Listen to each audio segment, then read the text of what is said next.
নবী সাল্লাল্লাহু আলাইহি ওয়াসাল্লাম বলছেন, লাল্লাহু আশাদ্দু ফারাহান বিতাওবাতি আবদিহি, আল্লাহ তাআলা সবচেয়ে বেশি খুশি হয় বান্দা যখন তওবা করে গুনাহ ছেড়ে দিয়ে আল্লাহর কাছে ফিরে আসে। আর হাদিসে আছে, নবীজি বলেন, কোন বান্দা যখন গুনাহ ছেড়ে দেয়, নাফরমানি ছেড়ে দেয়, তওবা করে আল্লাহর কাছে ফিরে আসে, সেজদা দেয়, গোলামি করে, আল্লাহর নাফরমানি ত্যাগ করে, খোদার কসম নবী বলে আল্লাহ তখন ফেরেশতাদেরকে বলে, আমার আসমান সাজিয়ে দাও, জান্নাত সাজিয়ে দাও।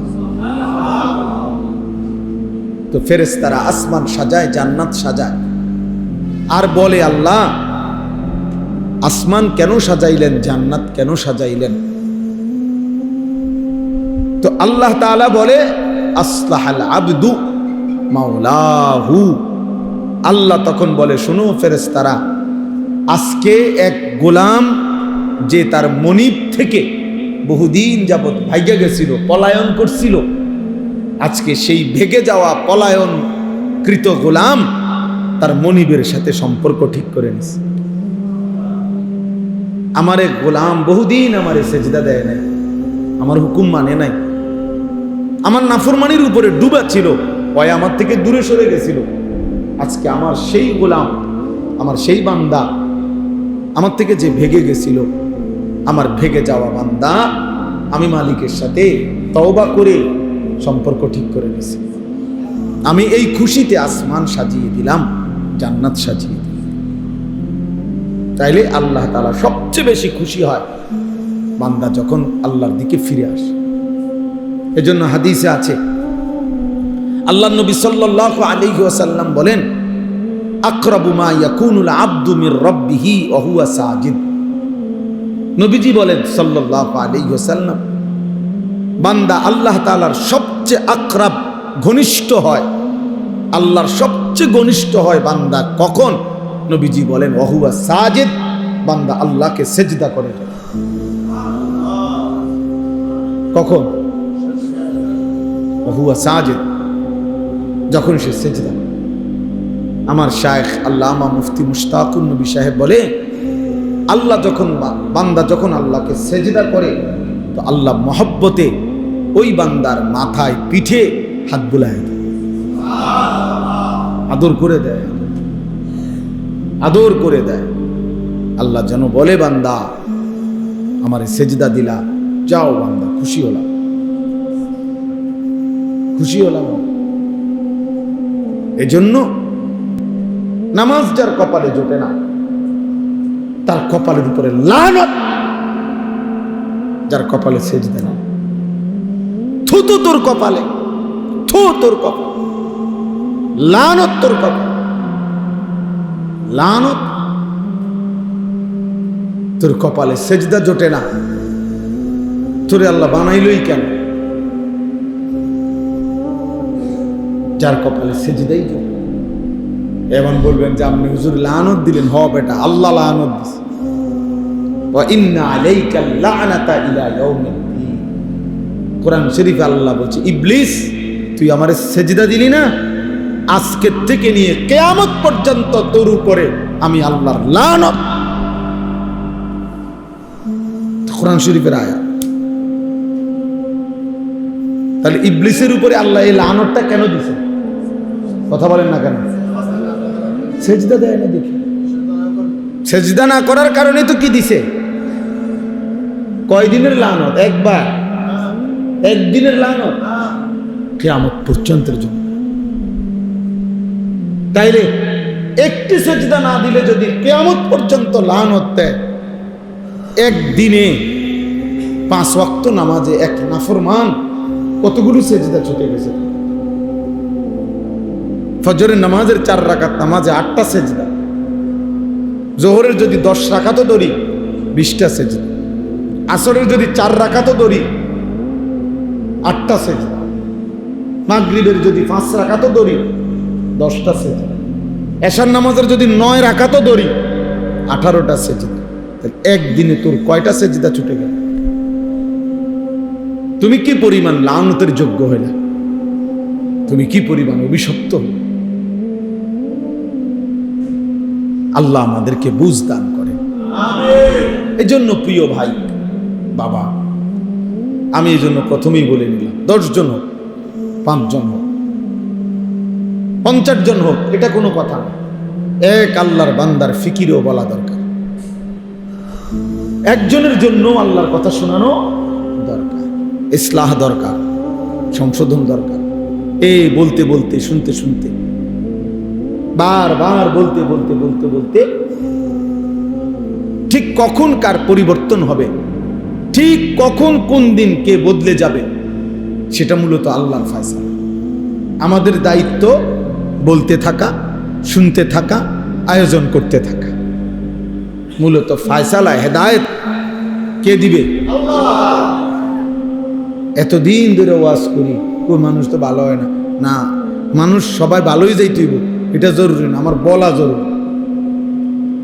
হুজুরে যেমন 10 বছর ধরে মাহফিল করি, কই মানুষের তো কোনো পরিবর্তন দেখি না, এই জন্য আর মাহফিল করতাম না। তো আর মাহফিল না করলে 10 বছর, এবার যেহেতু 10 বছর করেও দেখছেন ভালো হয় না, তো না করলে 10 বছর তো ভালো হয়ে যাবে, ভালো হয়ে যাব। আমার দায়িত্ব তো এটা না।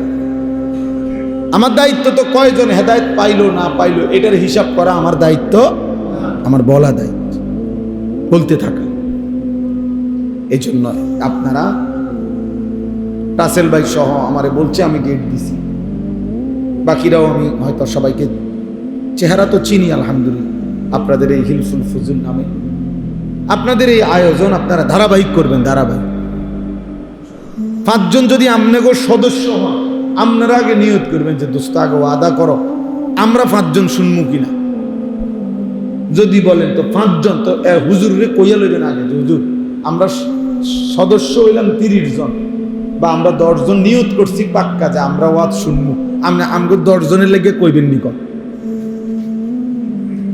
কথা বোঝেন নাই? এমন হুজুর যদি রাজি হয়, হেবাটার দাওয়া বললাম লোক হইব 10 জন, আর যদি বেশি হয় আলহামদুলিল্লাহ, আর না হইলে আমরা 10 জনের বুঝ দেব। আপনি 10 জনরে বলবেন, আপনি 5 জনরে বলবেন। মাওলানা বয়সে আমাদের অনেক কম, আলহামদুলিল্লাহ সে অনেক ভালো আলেম, অনেক ভালো আলেম। আমি ব্যক্তিগতভাবে তার বয়ান শুনি, তার কথা শুনি, তার প্রত্যেক কথায় 10 মিনিট 20 মিনিট আধা ঘন্টাও যদি কেউ শুনে, তো ভালো যারা আলেম তারাও অনেক খোরাক পায়। এত সুন্দর কথা বলতে পারে এবং এত দলিল ভিত্তিক, রেফারেন্স ভিত্তিক কথা বলে, এটা অবাক। আলহামদুলিল্লাহ। এই আপনাদেরকে বলছে, আমি সেই তো শুনলাম যে কোন কোন আমল করলে হজ্জের সওয়াব পাওয়া যায়, উমরার সওয়াব পাওয়া যায়। তো দেখা যাবে হাজার হাজার পৃষ্ঠা খুঁজাও আমনে খুঁজা পাইতেন না, অসংখ্য হাদিসের কিতাব খুঁজাও আমনে এগুলোর একসাথ করতে পারতেন। কিন্তু আলহামদুলিল্লাহ ওলামায়ে কেরাম আপনাদের কাছে যুগ যুগ ধরে আলেমরা পুরা কোরআন, পুরা হাদিস, পুরা দ্বীনকে একসাথ করে গবেষণা করে যুগে যুগে উম্মতের সামনে, উম্মতের ওলামায়ে কেরামরা মানুষের জীবন চলার দিক নির্দেশনা, আখিরাতমুখী, কল্যাণমুখী দিক নির্দেশনা দিয়ে যাচ্ছে। এটা ওলামায়ে কেরামেরই একমাত্র খেদমত, যেটা এই পৃথিবীর আর কেউ করতে পারেও নাই, পারবেও না, কেউ পারবে না। কোন জেনারেল শিক্ষিত ব্যক্তি পুরা কোরআন সামনে নিয়ে, নবীজির সমস্ত হাদিসকে সামনে নিয়ে, পূর্বাপর সমস্ত কিছু বিশ্লেষণ করে উম্মতকে সঠিক দিক নির্দেশনা দেওয়া, এটা একমাত্র ওলামায়ে কেরামেরই বৈশিষ্ট্য। এটা ওলামায়ে কেরামেরই বৈশিষ্ট্য, বিশ্বাস করে। এজন্য ওলামায়ে কেরাম থেকে বিচ্ছিন্ন হওয়া, ওলামায়ে কেরাম থেকে বিচ্যুত হওয়া, ওই মানুষগুলো, ওই ব্যক্তিগুলো নিশ্চিত মনে রাখবেন, ওরা সঠিক রাস্তা, গন্তব্য, মঞ্জিল পাবে না, মাঝখানে কোথাও না কোথাও হোঁচট খাইয়া পড়ে যাবে, পড়ে যাবে। প্রত্যেক সময়ে মনে রাখবেন, সর্বসময়ে কিছু মানুষ, কিছু ব্যক্তি, কিছু গোষ্ঠী প্রকাশ্যে কিংবা গোপনে সর্বদাই তৎপর থাকে যারা উলামায়ে কেরামের বিরোধিতা করার জন্য সচেষ্ট। কারণ হলো তারা জানে মানুষ যত বেশি উলামায়ে কেরামের সাথে থাকবে, উলামায়ে কেরাম থেকে শুনবে, তত বেশি প্রকৃত দ্বীন, প্রকৃত ইসলাম, প্রকৃত আমল, প্রকৃত জীবন গঠন করতে পারবে। আর জীবন যদি সুন্দর হয়ে যায়, ঈমান আমলের উপরে উঠে যায়, মানুষ যদি অন্যায়, অশ্লীলতা, বেহায়াপনা, অসভ্যতা, নোংরামি, হারাম, অবৈধ উপার্জন এগুলা যদি উলামায়ে কেরামের বরকতে ছেড়ে দেয়, তাহলে মুনাফিক যারা, বেঈমান যারা, নামধারী ছদ্মবেশী মুসলমানের দুশ্মন যারা, তাদের লস, তাদের লস। এজন্য সবসময় কিছু ব্যক্তি, মানুষ, গ্রুপের চেষ্টা থাকে যারা সর্বদাই চেষ্টা করে উলামায়ে কেরাম থেকে মানুষকে কি করতে, বিচ্ছিন্ন করতে। হ্যাঁ, আপনার নারী সংস্কার কমিশন, যেটা নিয়ে সারা বাংলাদেশ প্রতিবাদ করছে, বাংলাদেশের উলামায়ে কেরাম সহ ন্যূনতম ঈমান আছে, আমল আছে এমন বিবেকবান মুসলমান নারী পুরুষ প্রত্যেকেই বলছে যে কোরআন সুন্নাহ বিরোধী। এখানে অসংখ্য ধারা প্রতিবেদনে লিখছে তারা, যেটা প্রকাশ্যে আল্লাহর কোরআন বিরোধী, রাসূলের সুন্নাহ বিরোধী, এটা স্পষ্ট বলছে। উলামায়ে কেরামও দেখায় দিছে, সাধারণ বিবেকবান মুসলমান, ইমানদার মুসলমানও এটা দেখছে, শুনছে, জানে। কিন্তু অল্প কিছু নারী, নারী নামের কলঙ্ক, এরা আপনার গোটা জাতিকে বিদ্রুপ করে উলামায়ে কেরাম এবং ইসলাম এবং ধর্মের বিরোধিতা করে। তারা ধর্ম, আলেমদের বক্তব্য, কোরআন সুন্নাহর বক্তব্য সব কিছুকে প্রত্যাখ্যান করে তাদের দাবি যে নারীর অধিকার, মর্যাদা, তারা যা বলে, তারা যা চায়, নারী যা বলবে, নারী যা চাইবে, সেই অধিকারই তাকে দিতে হবে। তাদের বক্তব্য এটা। আর তাদের পক্ষে সমর্থন করে এমন কিছু নামধারী, মুখোশধারী মুসলমান আছে, নাউজুবিল্লাহ। 2 দিন হয় বাংলাদেশের কিশোরগঞ্জের একজন নেতা, পুরান নেতা, বুড়া নেতা, এই পর্যন্ত কয়েকবার ডিগবাজি দিছে, দল বদলাইছে, এই পর্যন্ত বহু দল বদলাইয়া, তাইলে প্রকাশ্যে টকশোতে আপনার 2 দিন আগে এই অসভ্য, বেয়াদব প্রকাশ্যে সারা পৃথিবীকে সামনে রেখে উলামায়ে কেরামকে তুচ্ছ তাচ্ছিল্য এবং ব্যঙ্গ বিদ্রুপ করেছে। আজীব হবে। সে বলছে আমরা 500 টাকার মৌলবী, আমরা 1000 টাকার নাকি মৌলবী, আমগরে 500 টাকা দিলে আমরা ওয়াজ বদলায় ফেলি, আমরা ফতুয়া বদলায় ফেলি। নারীদেরকে বলছে তোমরা এই মোল্লাদের সন্তান পেটে ধারণ করবা না। এত বড় জঘন্য বেয়াদব বাংলাদেশে আরেকটা কেমনে জন্ম নিয়া? এই ফ্যাসিস্ট পরবর্তী 5ই আগস্ট যেই সময় জালেম পলায় গেল, এরপরে এই জালেম কেমনে থাকলো, এটা আশ্চর্য লাগতেছে। এত বড় জঘন্য বেয়াদব, এত বড় ভয়ানক বেয়াদব। বয়স্ক মানুষ, বয়স 60 বছরের কম হবে না, সে একেবারে, সে বলতেছে মোল্লাদের, ইসলামের মধ্যে কোনো মোল্লাতন্ত্র নাই, ইসলাম এক জিনিস, মোল্লাতন্ত্র আরেক জিনিস। মানে আমরা মোল্লারা হইলাম এক জিনিস, ইসলাম আরেক জিনিস। তুই কি কইলি পাগল, কি কইলি তুই? হ্যাঁ, কি বললা? এটা কথা হইল? এই জন্য উলামায়ে কেরাম এটার তীব্র প্রতিবাদ করেছে। এমন জঘন্য বেয়াদব যেই দল লালন করে, তাদের ভবিষ্যৎ খুব ভালো হবে না, ভবিষ্যৎ ভালো হবে না।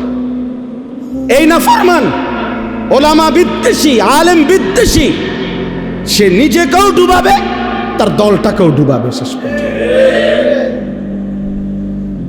আশ্চর্য। এজন্য ভাইয়া একজন হলেও মনে রাখবেন, উম্মতকে ওলামাদের থেকে, সর্বশ্রেণীর মুসলমানকে, মানুষকে আলেমে দ্বীন থেকে বঞ্চিত করার যেই কোনো ষড়যন্ত্র, যেই কোনো চেষ্টা, এটা আমরা ঘৃণা ভরে প্রত্যাখ্যান করা দরকার। এই জন্য আপনাদের কাছে আমার অনুরোধ রইল, ওলামায়ে কেরাম যুগ যুগ ধরে আপনাদের কাছে দ্বীন পেশ করে, আল্লাহর কোরআন পেশ করে, রাসূলের সুন্নাহ পেশ করে। কয় টাকা উপার্জন আপনারা বলেন ইনসাফ করে? একজন মসজিদের ইমাম, একজন মসজিদের মুয়াজ্জিন, একজন মাদ্রাসার উস্তাদ, কয় টাকা উপার্জন তার? সামান্য কয় টাকা দিয়ে দিনের পর দিন। আমার একবার দাউদকান্দিতে এক মসজিদের ইমাম সাহেব, বিশ্বাস করেন কত আমনের মতো বয়সী হবে, বয়স্ক মানুষ, ইমাম সাহেব আমারে জড়ায় ধরা একদিন আমারে বলতেছেন যে হুজুর, আমি আজকে 26 বছর এই মসজিদে ইমামতি করি, অল্প কয়টা বেতন পাই। কয় যে হুজুর, আমি আমার বিবি বাচ্চার কত আবদার জীবনে পূরণ করতে পারি নাই অভাবের কারণে, কাইন্দা দিছে। কয় যে হুজুর, আমার আল্লাহ আমারে, আমি 26 বছর এই মসজিদের খেদমত করি, একই মসজিদে, ছোট একটা মসজিদ। বলতেছে হুজুর, আমার আল্লাহ আমারে, আমাদের দুনিয়ার কোনো স্বপ্ন, বাচ্চাদের আশা আকাঙ্ক্ষা কত কিছু পূরণ করতে পারি নাই অভাবের কারণে, আমার আল্লাহ আমারে আখিরাতে দিবনি। আমি কি বলতাম? আমি জড়াইয়া ধরে ওনারে অনেক কাঁদছি, কাইন্দা বললাম হুজুর, আমি বলেন কি, ইনশাআল্লাহ আল্লাহ আপনাকে এই পরিমাণ দেবে, সেদিন আপনি এবং আপনার পরিবার খুশিতে আনন্দে আত্মহারা হয়ে যাবে, আনন্দে আত্মহারা হয়ে যাবেন। আলেমে দ্বীন কখনো কারো উপার্জন মাসে 8,000 10,000 টাকা, আর ওই বেয়াদব সে নাকি নেতা। এই বেয়াদব পরিষ্কার বলতেছে, মুসলমান নারীদেরকে বলতেছে, তোমরা মোল্লা মৌলবীর বাচ্চা পেটে নিবা না। এত বড় জানোয়ার মুসলমানের ঘরে জন্ম নিল কেমন? এত বড় বেঈমান, কি পরিমাণ আশ্চর্য কথা, চিন্তা করে দেখেন। নারীর মর্যাদা, নারীর অধিকার, ওলামায়ে কেরাম এ ব্যাপারে কিচ্ছু বলে নাই, বলছে কোরআন সুন্নাহ বিরোধী। নারীর অধিকারের নামে যে প্রস্তাবগুলো দেওয়া হয়েছে এগুলো প্রত্যাখ্যান করছে। কথা বলেন না কেন? ইসলাম বলছে বাবার মৃত্যুর পরে আপনার উত্তরাধিকার সম্পত্তি 2 বোন 1 ভাই, নাকি? এটা আপনারা সবাই জানেন, এটা তো কোরআন শরীফের আয়াত। তো ওরা বলতেছে না, এটা সমান করতে হবে। এখন এই কথাটা যে কোরআন সুন্নাহ বিরোধী, এটা বলবার জন্য সামান্যতম আকল দেমাগ আছে, সে বুঝবে না এই কথা, এটা সেটা বুঝবে। আপনি যদি বলেন যে এরকম করলো কেন, তা আপনি গোটা ইসলাম সব বুঝেন, কথা বলেন না কেন? আল্লাহর সব বিধান আমরা বুঝি, তো আল্লাহর ফয়সালা আমরা মানি না? আপনি কবরের আযাব বুঝেন, আপনি হাসরের আযাব বুঝেন, তো তাইলে আল্লাহ তাআলার প্রত্যেক কথা সত্য, সঠিক, যৌক্তিক, ইনসাফ। নবীজি বলছে, আয় আল্লাহ, আদলুন ফিয়া কাদাউক, আপনি আমার ব্যাপারে, যার ব্যাপারে যে ফয়সালা দিছেন, এটাই ইনসাফ, এটাই সঠিক, এটাই আদল। আল্লাহ তাআলা বান্দার উপরে জুলুম করবে, আল্লাহ বান্দার ভালোটা বুঝবে না, আর এই নাফরমান কয়েকজন মহিলা বুঝবে? এটা সম্ভব? যাই হোক, আমার বলার উদ্দেশ্য হলো ওলামায়ে কেরাম থেকে বিচ্ছিন্ন হবেন না। ওলামায়ে কেরাম থেকে বিচ্ছিন্ন করার জন্য যারা যত কষ্টই করুক, ইনশাআল্লাহ এটাতে স্পষ্ট হয়েছে 15 বৎসর কত রকমের মিথ্যা অপবাদ দেওয়া হয়েছে, কত জেল জুলুম, কত নির্যাতন হয়েছে আলেমদের উপরে। আজকে সেই আলেমরাই এখনো সেই মসজিদ, মাদ্রাসা, আলেম, ওলামা বাংলাদেশে আছে, কিন্তু ওই জুলুমবাজ আর বাংলাদেশে নাই। অতএব এই নতুন করে এই জঘন্য বেয়াদব যে আলেমদেরকে উপেক্ষা করলো, তুচ্ছ-তাচ্ছিল্য করলো, কিশোরগঞ্জের এই বেয়াদব ইনশাআল্লাহ বাংলাদেশে থাকতে পারবে না। ইনশাআল্লাহ দেখেন, ইনশাআল্লাহ আল্লাহই বেইজ্জতি করবে, আসমানওয়ালাই বেইজ্জতি করবে ইনশাআল্লাহ। অতএব আপনাদের কাছে অনুরোধ, এভাবেই চলছে, এভাবেই চলছে। ওলামায়ে কেরামের বিরোধিতা, কোরআনের বিরুদ্ধা, দ্বীনের বিরোধিতা। ওলামায়ে কেরাম বলছে কোরআন সুন্নাহ বিরোধী বক্তব্য।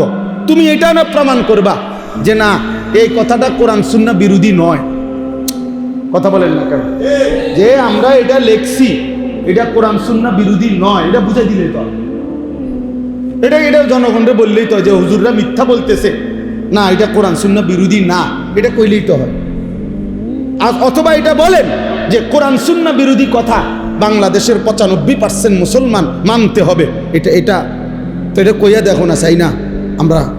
এরপরে না আমাদের জনগণ মুসলমান প্রতিবাদ করে কিনা দেখা যাবে। মুসলমান তো এখনো মরে নাই, ইমানদার তো এখনো কি করে নাই, সবাই মরে নাই।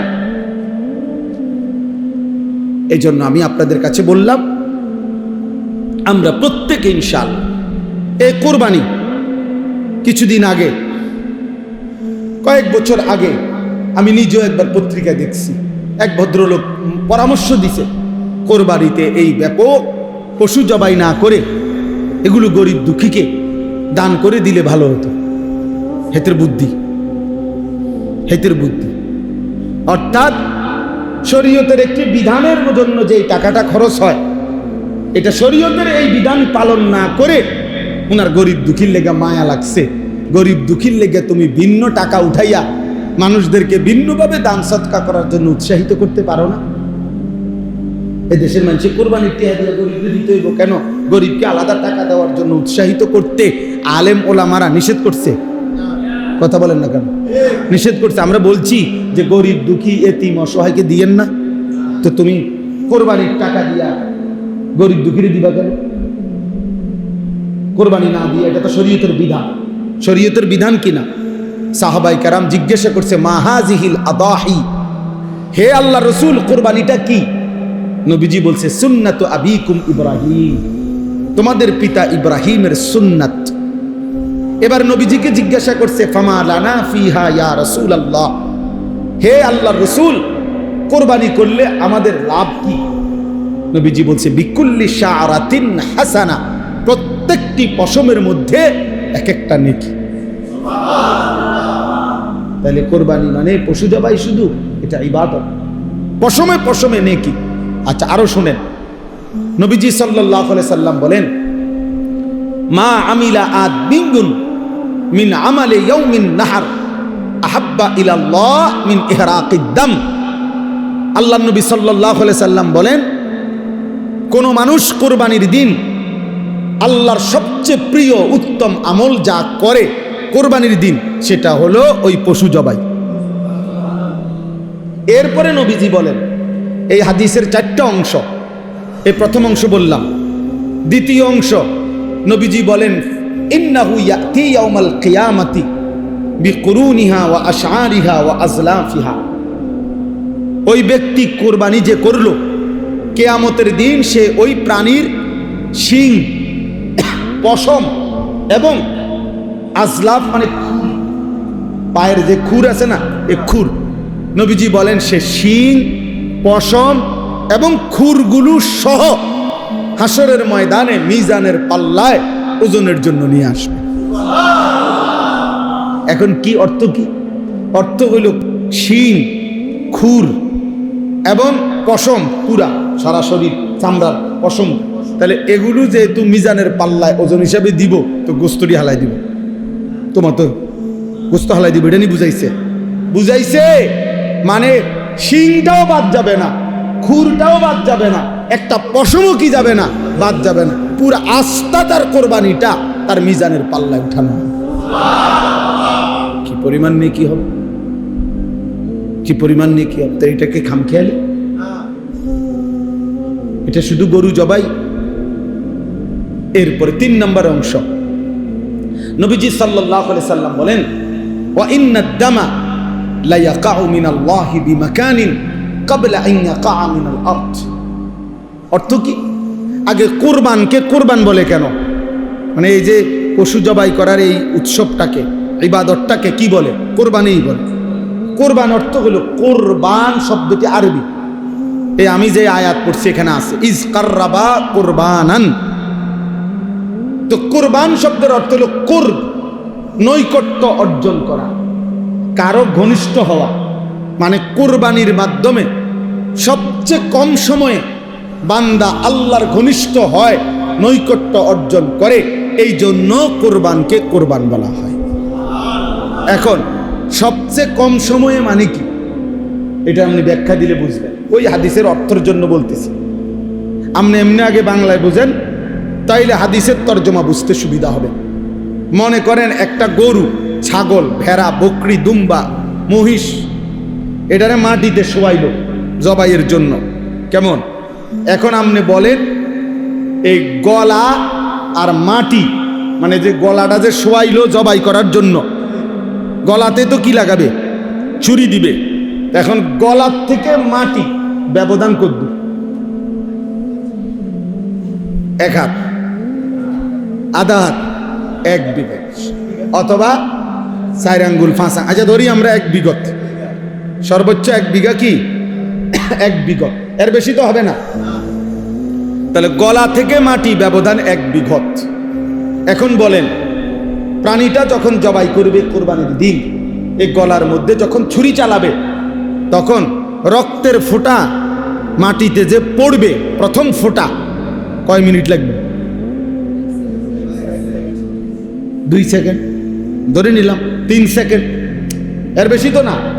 2 থেকে 3 সেকেন্ডের ভিতরেই রক্ত কোথায় পড়বে? মাটিতে। কারণ কি? গলার থেকে মাটিতে একদম কাছে, ঠিক না? জবাইয়ের সাথে সাথে। এই নবীজি সাল্লাল্লাহু আলাইহি সাল্লাম বলেন, ওই হাদিসের অর্থ, কোরবানির দিন বান্দা যখন ওই প্রাণী জবাই করে, তো রক্তের প্রথম ফোঁটা জমিনে পড়বার আগেই 7 আসমানের ঊর্ধ্বে আল্লাহর আরশে পৌঁছে যায়। তাহলে 2 থেকে 3 সেকেন্ডের মধ্যে বান্দা আল্লাহর কি হয়ে যায়? ঘনিষ্ঠ। এই জন্য এটারে কোরবান। এত দ্রুততম সময়ে বান্দা আল্লাহর নৈকট্য হাসিল করে, এই জন্য এটাকে কোরবান বলে। এই জন্য নবীজি বলেন, রক্ত মাটিতে পড়বার আগে আগেই আল্লাহর কাছে পৌঁছে যায়। ফাতিবু বিহা নাফসান। এবার নবীজি বলেন 4 নম্বর অংশ হাদিসের, নবীজি বলেন, অতএব তোমরা খুশি খুশি কোরবানি করো। কি কোরবানি করো? খুশি খুশি দিলে, খুশি খুশি। খুশি কি করুম আর, যা বেশি জন বিরক্ত করো রে, যা দিমু এবার করো, আর কি করার আছে? এটা নিয়ে কোরবানি। প্রত্যেক বছর দিয়ে আইতে আসি, হ্যাঁ, 10 জনের লগে চলন লাগে, হ্যাঁ, মানুষে কি মনে করবো, যা দেও, আর কি করার আছে? এটা নিয়ে কোরবানি। এই বুঝেন না? যাক, আর এক উছিলায় মাইয়ার শ্বশুর বাড়ির থেকেও কিছু লোক খাওয়ানি বাকি রয়েছে, কথাবার্তা, হ্যাঁ, দাও, আরেক নাম বাড়াইয়া দাও।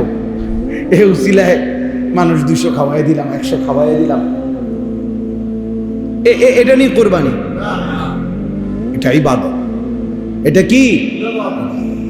আল্লাহর নবী এই জন্য বলছে খুশি খুশি কোরবানি করো। এটারে পেরেশানি মনে করো না, বিরক্ত মনে করো না, এটারে ঝামেলা মনে করো না, খুশি খুশি কোরবানি, খুশি খুশি কোরবানি করো। অতএব এবার আমার কথার সমাপ্তি। এই আয়াতের মধ্যে আল্লাহ তাআলা বললেন, ওয়াতলু আলাইহিম নাবা আবনাই আদম বিল হক। হে নবী, আপনি আদমের 2 সন্তানের কাছে, আদমের 2 ছেলে হাবিল কাবিল, তাদের ঘটনাটা আমার বান্দাদের কাছে স্পষ্ট করে বলেন। ইজ কাররাবা কুরবানান, যখন তারা 2 ছেলে 2 জন কোরবানি করলো, ফাতুকুব্বিলা মিন আহাদিহিমা ওয়ালাম ইউতাকাব্বাল মিনাল আখার, একজনের কোরবানি কবুল হলো, আরেকজনের কোরবানি কবুল হলো না। ক্বালা লা আকতুলান্নাকা, ওই যে ভাইয়ের কোরবানি কবুল হয় নাই কাবিল, সে তার ভাই হাবিলকে বলল, আমি তোকে মেরেই ফেলবো, হত্যা করব, আমি নারী চাই, আমি ওই মেয়েকেই বিবাহ করব, প্রয়োজনে তোকে মেরে ফেলবো, আমার কোরবানি কবুল না হোক, আমি এত কিছু বুঝি না। এই তখন এই কথাটাই আজকে আমরা এই কয়েকজনের কাছে শেষ এই কথাটা বলার জন্যই পড়ছি। আল্লাহ বলছে, ইন্নামা ক্বালা ইন্নামা ইয়াতাকাব্বালুল্লাহু মিনাল মুত্তাকিন, এই কথাটাই শুধু বুঝেন। হাবিল তখন বলছে তার ভাই কাবিলকে যে ঠিক আছে ভাই, আমি বুঝছি তুমি আমারে মেরেই ফেলবা, আমি বাঁচবো না, তবে আমি জীবন দেওয়ার পূর্ব মুহূর্তে একটা কথা বলে যাই। বলছে কিয়ামত পর্যন্ত মনে রাখবা প্রিয় ভাই আমার, সর্বযুগে সর্বকালে আল্লাহ ইবাদত কবুল করবেন তার, গুনাহ মুক্ত জীবন হবে যার। ইন্নামা ইয়াতাকাব্বালুল্লাহু মিনাল মুত্তাকিন। এটা সেই প্রথম দিন বলে দিছে, তার কোরবানি কবুল হবে যে গুনাহমুক্ত হবে, তার ইবাদত কবুল হবে যে গুনাহমুক্ত হবে। মুত্তাকি, তাকওয়া, তাকওয়া মানে গুনাহমুক্ত জীবন, গুনাহ থেকে বেঁচে থাকে। তাহলে নামাজ কবুল হবে তার, গুনাহমুক্ত জীবন যার। যাকাত কবুল হবে তার, গুনাহমুক্ত জীবন যার। রোজা কবুল হবে তার, গুনাহমুক্ত জীবন যার। হজ কবুল হবে তার, গুনাহমুক্ত জীবন যার। কোরবানি কবুল হবে তার, গুনাহমুক্ত জীবন। গুনাহমুক্ত কোরবানি, গুনাহমুক্ত নামাজ, গুনাহমুক্ত রোজা, গুনাহমুক্ত জিকির, গুনাহমুক্ত দান, গুনাহমুক্ত সাদাকা, গুনাহমুক্ত ইবাদত। সুদের টাকা দিয়ে কোরবানি দিবেন, হবে না। ঘুষের টাকা দিয়ে কোরবানি দিবেন, হবে না। কিস্তির টাকা দিয়ে কোরবানি দিবেন, হবে না। লোনের টাকা দিয়ে কোরবানি দিবেন, হবে না।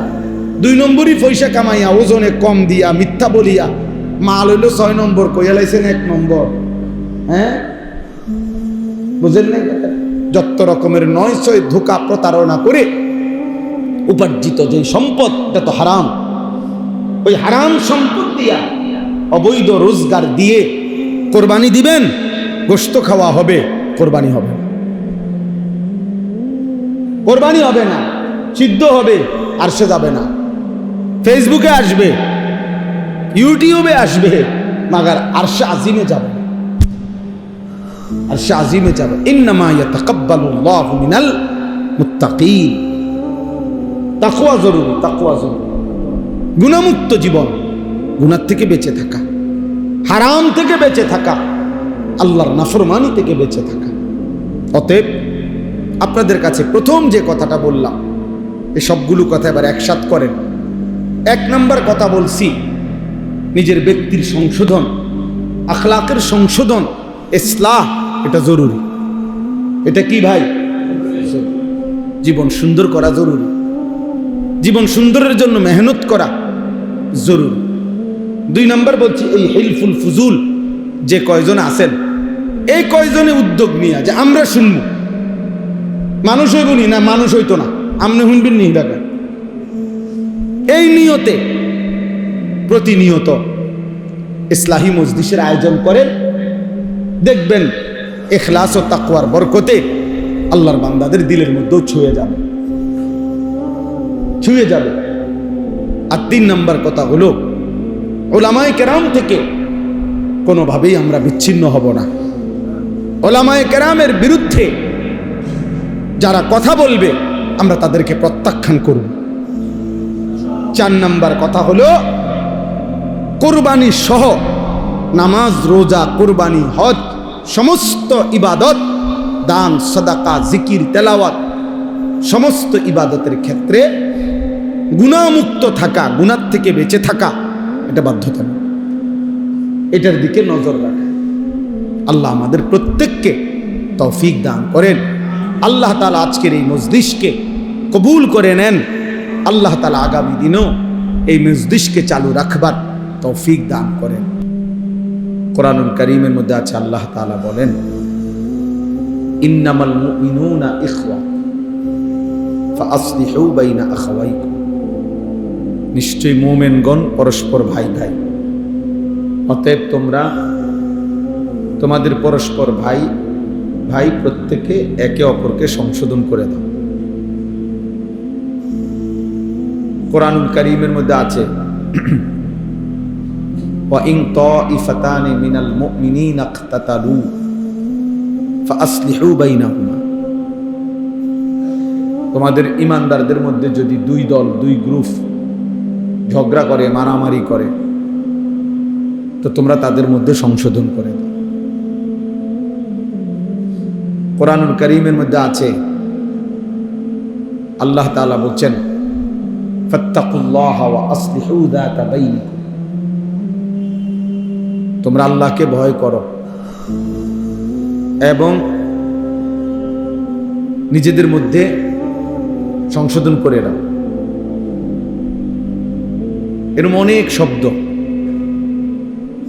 কোরআনুল কারীমের মধ্যে আছে, ইন উরিদু ইল্লাল ইসলাহা মাস্তাতাতু। নবীগণ মানুষকে আল্লাহর দিকে ডেকে তো এ কথা বলতেন যে, হে আমার জাতি, এই যে দিবানিশি তোমাদেরকে ডাকতেছি, এর উদ্দেশ্য তোমাদের সংশোধন, আর কিছুই না, তোমাদের জীবন গঠন। তাহলে ইসলাহ, সংশোধন, পরিবর্তন, জিন্দিগি আল্লাহ এবং রসুলের রঙে গঠন, আখিরাতের আলোকে জীবন সাজানো, এটা খুব জরুরি। এটা একজন মানুষের, একজন মুমিনের প্রধানতম ডিউটি, প্রধান ডিউটি, নিজেকে আল্লাহ তাআলার হুকুমের অনুগত করা, জীবন গঠন করা। ইয়া আইয়ুহাল্লাযীনা আমানু আলাইকুম আনফুসাকুম, কোরআনুল কারীমের মধ্যে আছে, হে ঈমানদারগণ, তোমরা প্রত্যেকেই নিজেকে আঁকড়িয়ে ধরো। তার মানে নিজেকে গড়ে তোলো, নিজেকে সাজিয়ে তোলো, ঈমান আমলের রঙে নিজেকে সাজাও। লা ইয়াদুররুকুম মান দাল্লা ইযা ইহতাদাইতুম, যদি তোমরা নিজেদেরকে হেদায়েতের উপরে উঠাইতে পারো তো পৃথিবীর আর কেউ তোমাকে পথভ্রষ্ট করতে পারবে না। আমি যদি বিশ্বাস করি ঈমান আমল আমার জিন্দেগি, আমার দিলের মধ্যে যদি আখিরাত বসে, কবরের ভয় বসে, গোটা পৃথিবী ল্যাংটা হোক, গোটা পৃথিবী নাফরমানিতে ডুবে যাক, আল্লাহ বলতেছে তোমারে আর কেউ পথ হারা করতে পারে না। তাহলে এমন অসংখ্য মানুষ দেখেন যে একটি সমাজের চারদিকে অসংখ্য অগণিত মানুষ নামাজ পড়ে না, কিন্তু কিছু মানুষ আছে এর ভিতরে দিয়েই প্রতিদিন 5 ওয়াক্ত নামাজ পড়ে। তো সে এটা বুঝছে, এটা আমার জিন্দেগি। কলেজ ইউনিভার্সিটি তো আমাদের পরিচিত এমন অসংখ্য ছেলে আছে যেখানে চারিদিকে গুনাহ এবং ছেলে মেয়ে নারী পুরুষের অবাধ চলাফেরা, এর মাঝখানেও সে শতভাগ তার চোখ নামায়া রাখে, নিজেকে হেফাজত করে, 5 ওয়াক্ত নামাজ পড়ে। আলহামদুলিল্লাহ, এরকম অসংখ্য ছেলে আমাদের পরিচিত আছে। তাহলে কারো দিলের মধ্যে যখন আখিরাত ডুবে যায়, ঢুকে যায়, তো চারিদিকের সকলের নাফরমানিও তাকে আর প্রভাবিত করতে পারে না। এমন অসংখ্য মানুষ আছে যাদের চারিদিকের সব ঘরে টেলিভিশন চলে, কিন্তু 40 বছর 30 বছর 50 বছরে তার ঘরে তার বিবি বাচ্চা এবং সে, তারা কোনোদিন টেলিভিশন দেখে না, এমন নাই। আলহামদুলিল্লাহ। এই জন্য আল্লাহ তাআলা বলছে, আলাইকুম আনফুসাকুম, নিজেকে আঁকড়িয়ে ধরো, নিজেকে গড়ে তোলো, নিজেকে সাজাও, তাহলে গোটা পৃথিবী মিলে কেউ আর তোমাকে পথভ্রষ্ট করতে পারবে না, কেউ না। হযরত মাওলানা তারেক জামিল সাহেব, পৃথিবী বিখ্যাত মুবাল্লিগ, দাঈ, তো উনি বলেন যে আমি আমার দীর্ঘ 30-35 বছরের জীবনে গোটা ইউরোপ আমেরিকা সহ সমস্ত দেশে, এমনকি এক এক দেশের প্রতিটা স্টেটে প্রদেশে আমি সফর করছি, দিনকে দিন, বছরকে বছর, রাতকে রাত। কিন্তু উনি বলেন যে আমি আল্লাহকে সাক্ষী রেখে বলতে পারি, আমার এই নজর এই দীর্ঘ 25 বছর 30 বছরের জীবনে ইচ্ছা করে কোনো বিভিন্ন নারীর দিকে তাকায়, অথচ যেখানে উলঙ্গপনা, বেহায়াপনা স্বাভাবিক,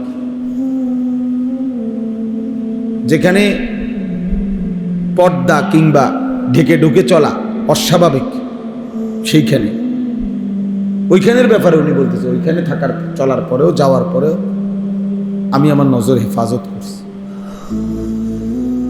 তাইলে এই জন্য বললাম, আল্লাহ তাআলা বললেন আলাইকুম আনফুসাকুম, নিজেকে গঠন করো। আমরা কিতাবে পড়ছি একজন নওজোয়ান তাগড়া যুবক মুসলিম মুজাহিদকে খ্রিস্টান সৈন্যবাহিনী গ্রেফতার করছে। তো গ্রেফতার করার পরে উনি অনেক বেশি সুন্দর, সুঠাম, চমৎকার দেহ ছিলেন। তো খ্রিস্টান সেনাপতি ওই যুবক মুজাহিদকে দেখে আকৃষ্ট হয়েছেন। নিজের মেয়েকে এই ছেলের কাছে বিবাহ দিবেন এরকম ভাবছেন। তো চিন্তা করছে আগে তাকে যে কোনো প্রলোভনে খ্রিস্টান বানাই, চেষ্টা করি, তারপরে তার কাছে মেয়ে বিয়ে দিই। তো বহুভাবে ওনাকে প্রলোভন দিছে, হুমকি ধমকি দিছে, উনি কোনোভাবেই মাথা নোয়ায় না। শেষ পর্যন্ত বন্দি করছে।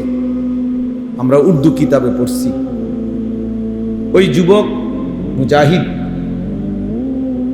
এবার ওনার কামরার মধ্যে ওই সেনাপতি তার সুন্দরী মেয়েকে একাকী দিয়ে দিছে, আর বলছে তুমি তোমার রূপ যৌবন দিয়ে যে কোনো ভাবে তাকে গুনাহে বাধ্য করবা। তো 3 দিন ওই মেয়ে ওই ঘরে ছিল। 3 দিন পরে সে বের হয়ে তার বাবাকে বলছে যে হে বাবা, নিশ্চিত ইন্নাহু হাজারুন আম শাজারুন, এই যুবক নিশ্চিত হয় পাথর নয়তো কোনো গাছ।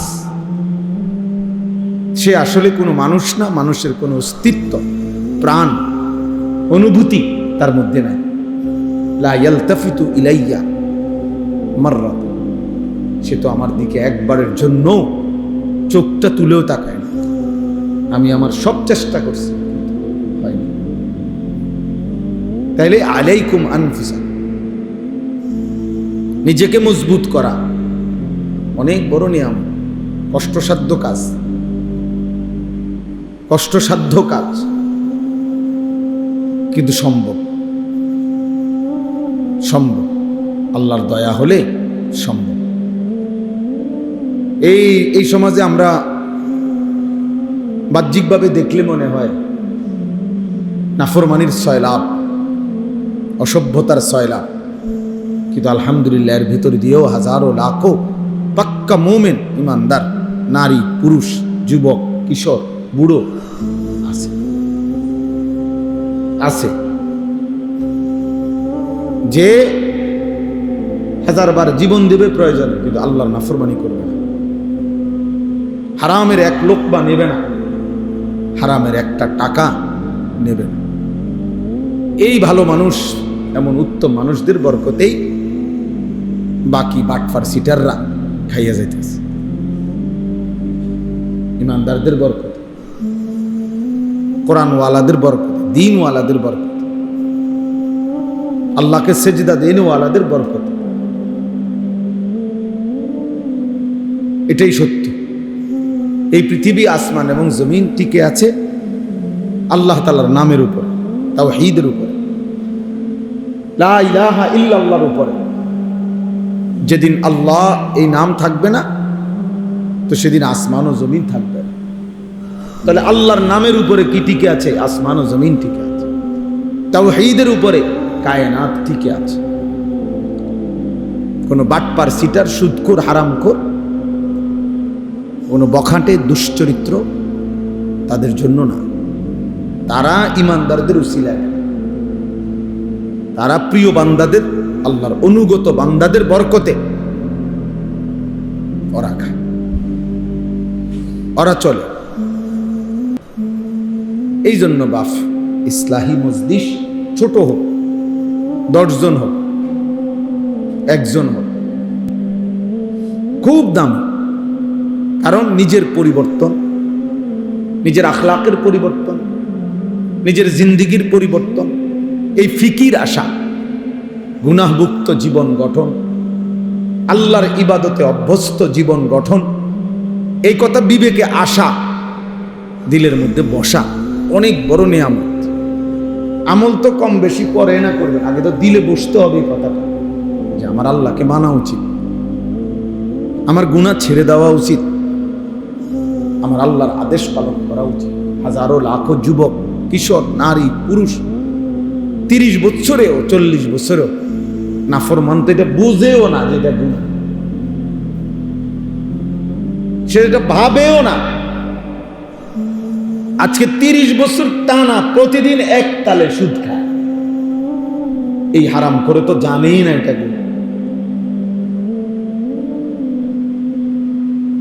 30 বছর ধরে প্রতিদিন ব্যবসা করে, প্রতিদিন ওজনে কম করে, প্রত্যেক দিন মিশা কথা কয়। এই বেঈমান তো জানেই না, এই নাফরমান তো জানেই না এটা গুনাহ, সে তো এটা কি বোঝেই না, তার কলিজার ভিতরে তো নাই। কোনদিন 1 বছর 2 বছর কোনদিনই ফজরের নামাজ পড়ে না এমন কিশোর, এমন যুবক কোনদিনই ফজরের নামাজ, 365 দিনের একদিনও ফজরের নামাজ পড়ে না। তাহলে এই জানোয়ার তো জানেই না আল্লাহ কি, আখিরাত কি, পরকাল কি, আবার বিচার কি, তা হাসর কি। তার হিসাব হলো জিন্দিগি মানে চুলের পেখম, জিন্দিগি মানে একটা সিবা ফ্যান, জীবন মানে একটা মোবাইল, জীবন মানে একটা মোটরসাইকেল, জীবন মানে কিছু বন্ধুদের আড্ডা, জীবন মানে একটা মাইয়ার লগে কথা বলা, জীবন মানে একটা মেয়ের পিছনে কুত্তার মতো হাঁটা, কোন নারীর জন্য কুকুরের মতো জীবন দিয়ে দেওয়া, যৌবন শেষ করে দেওয়া, চরিত্র নষ্ট করে দেওয়া, খালাস। আর কি,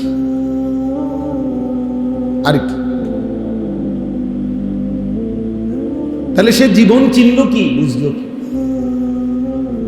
জীবন একটু পর পর চুল ফিরায়, দেখবেন অনেক প্রতিবন্ধী, বাস্তব, তুমি পরীক্ষা করলে দেখবা রিপোর্ট আসবে এ প্রতিবন্ধী। এই যে এরা এমনি একটু পর পর চুল ফিরায় না, এ প্রতিবন্ধী। কারণ তুমি নিজেই জানো এটা সামনে এলা, তো আবার এটা ফিরাও কা, এটা বারবার যেহেতু তোমার ডিস্টার্ব করে, তো এটা কাটো না কেন? একটা যুক্তিতে থাকবে যে আমি একটা জিনিস আমার বারবার প্যারেশান, বিরক্ত লাগতেছে, আমি এটা সরামু না। তাহলে সে নিজেই আসে, নিজেই ফিরায়, নিজেই ফিরায়, সারাদিন তার একটা হাত চুল ঠিক করে নিয়ে ব্যস্ত। এটা অসুস্থ না, এটা প্রতিবন্ধী না, তার সিরা মানসিক সমস্যা তার। পৃথিবীর কেউ বেটা, কম করে বলি বেটা, গোটা পৃথিবীর কেউ কোনোদিন, কোনো বেঈমানে কোনোদিন বলে নাই যে পুরুষের মাথার চুলের মধ্যে সৌন্দর্যের কিছু আছে আলাদা, বা এটা নিয়ে আলাদা সৌন্দর্যের কোনো পেরেশানি, এটা পৃথিবীতে নাই। কোনো পাগলও বলে নাই, কোনো বেঈমানে বলে না। তোমরে কিছু বেঈমানে হয়তো ভুল বুঝাইছে, চুলের উপরে যদি কোনো যত্ন সৌন্দর্যের কিছু হয়, তা নারীর সৌন্দর্য চুলের মধ্যে। পুরুষ চুল নিয়ে ব্যস্ত থাকবে, এটা এক ধরনের মেয়েলি স্বভাব ছাড়া, বেডিত্বে স্বভাব ছাড়া আর কিচ্ছু হইতে পারে। এটা এক ধরনের কাপুরুষ, যে লজ্জিত পুরুষ হওয়া নিয়ে, যে শরম পাইতেছে যে আমি যে বেডই, এই জন্য আমি একটু লজ্জিত, অনুতপ্ত। আমি যদি মেয়ে হতাম আর মেয়েদের মতো সারাক্ষণ চুল নিয়ে ব্যস্ত থাকতাম, কত না ভালো হতো। নাই তো বলেন কি কারণ থাকতে পারে এটার পিছনে? একটা ছেলেকে কেন, পুরুষকে কেন চুল নিয়ে এত ব্যস্ত বানাই দিল? আফসোসের ব্যাপার, আশ্চর্যের ব্যাপার রীতিমতো। এই জন্য বললাম আলাইকুম আনফুসাকুম। ইসলাহি মজলিসের মূল ফিকির এটা, নিজের সংশোধন, জিন্দিগির সংশোধন, জীবনকে সুন্দর করা, এটা খুব ভালো উদ্যোগ। এক মানুষের সবচেয়ে বড় কল্যাণ, মনে রাখবেন, মানব কল্যাণ দুই ধরনের হয়। এক হলো সেবামূলক কিছু কাজ করা। কারো বাড়িতে টিউবওয়েল বসাই দিছেন, কারো টিনের চাল দিয়া দিছেন, কারো ঘর বাঁধিয়ে দিছেন, হ্যাঁ, মেয়েটার বিধবা, মেয়ে বিবাহের ব্যবস্থা করে দিছেন। মাশাআল্লাহ, ভালো কাজ এগুলো। বন্যা, ঝড়, ঘূর্ণিঝড়, জলোচ্ছ্বাসে সহযোগিতা করছেন, উত্তম কাজ, মানব সেবা। কিন্তু আরেকটা মানব সেবা হলো, মানব কল্যাণ হলো ওই মানুষটাকে আল্লাহমুখী করে দেওয়া, আখিরাতমুখী করে দেওয়া। ওই মানুষটার জিন্দিগি চেঞ্জ করে, ইউটার্ন করে তাকে আল্লাহ রসুল আখিরাত পরকালের দিকে ফিরাইয়া দেওয়া। আল্লাহর কসম, কোরআন বলে এটা হচ্ছে মানবতার সবচেয়ে বড় কল্যাণ। মানুষের সবচেয়ে বড় কল্যাণ হলো তাকে তার রব চিনায় দেওয়া, তাকে তার গন্তব্য চিনায় দেওয়া, তাকে তার মালিক চিনায় দেওয়া, তাকে আল্লাহর সাথে জুড়ে দেওয়া, তাকে নামাজের সাথে বেঁধে দেওয়া, তার ইমানের দৌলত দান করা। এজন্য আল্লাহ নবী সাল্লাল্লাহু আলাইহি ওয়াসাল্লাম বলছেন, ওয়া ইন্নী আখিযুন বিহুজাজিকুম, আমি চেয়েছি, নবীজি বলেন, আমি চেয়েছি কোমরে জড়াইয়া ধইরা হলেও আমার এক এক উম্মতকে জাহান্নাম থেকে বাঁচাতে। কোমরে জড়াইয়া ধরে হলো, অর্থাৎ হাত ধরলে মানুষ অনেক সময় ছুটে যায়, কাঁধে হাত দিলে মানুষ অনেক সময় ছাইরা লায়, কিন্তু কোমরে যদি কাউরে আঞ্জা করে শক্ত করে ধরে, এই বাঁধন ছুটাইতে কষ্ট। যেন নবীজি বলেন, আমি চেয়েছি আমার এক এক উম্মতকে কোমরে জড়িয়ে ধরে হলেও জাহান্নামের আগুন থেকে বাঁচাতে। এই ফিকির, এইটা হলো বড় ফিকির। প্রতিটা মানুষকে নেক কাজের আদেশ করা, গুনাহের কাজ থেকে ফিরিয়ে রাখার চেষ্টা করা, বাফ, এটা মানবতার বড় কল্যাণ। এটা বড় কল্যাণ। তারে আমি 3 বেলা খাওয়াইলাম, অথচ সে আল্লাহকে সিজদা দেয় না, এটা বড় কল্যাণ না? হ্যাঁ, এটাও কল্যাণ, তার ভালো, তার খাওয়াই আমি। কিন্তু মানবতার, মানুষের সবচেয়ে বড় কল্যাণ হলো মানুষকে তার মালিকের সাথে জুড়ে দাও। এই জন্য কিতাবে আছে,